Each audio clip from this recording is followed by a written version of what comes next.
ఏపీలో స్వర్ణయుగం మొదలైందని సినీ నటుడు శివాజీ అన్నారు. టీడీపీ అధినేత చంద్రబాబు, జనసేన నాయకుడు పవన్ కళ్యాణ్ ఆధ్వర్యంలో రాష్ట్రం ప్రగతి సాధిస్తుందని ఆకాంక్షించారు. స్వామివారి వద్ద డ్రామాలు ప్రదర్శిస్తే ఎవరికైనా ఇలాంటివి జరుగుతాయని శివాజీ అన్నారు.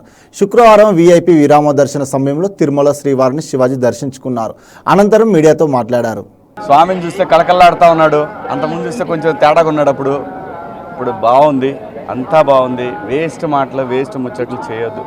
ఆంధ్రప్రదేశ్, అమరావతి, పోలవరం ఈ రెండు స్వామి లక్ష్యాలు. స్వామి దగ్గర మాట ఇచ్చిన వాళ్ళకి ఎటువంటి పాఠాలు నేర్పించాడో మీరు అందరు చూశారు.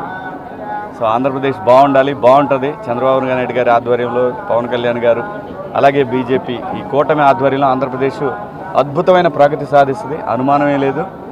ఎవరు తిట్టుకోవాల్సిన అవసరం లేదు. ఇప్పటికైనా అర్థం చేసుకోండి. మీరు ఆ రోజు తిట్టినా కొట్టినా తిరిగి ఈరోజు కర్మ మళ్ళీ మీ చుట్టూ తిరిగి మిమ్మల్ని తిడుతున్నారు, మిమ్మల్ని కొడుతున్నారు. అవసరమా? ప్రజలంగా ఉండాలి కానీ ఏదో భుజానేసుకొని నెత్తినేసుకొని ప్రజల్ని ఇబ్బంది పెట్టడం కరెక్ట్ కాదు. అందరూ బాగుండాలి, అంతా బాగుంటుంది.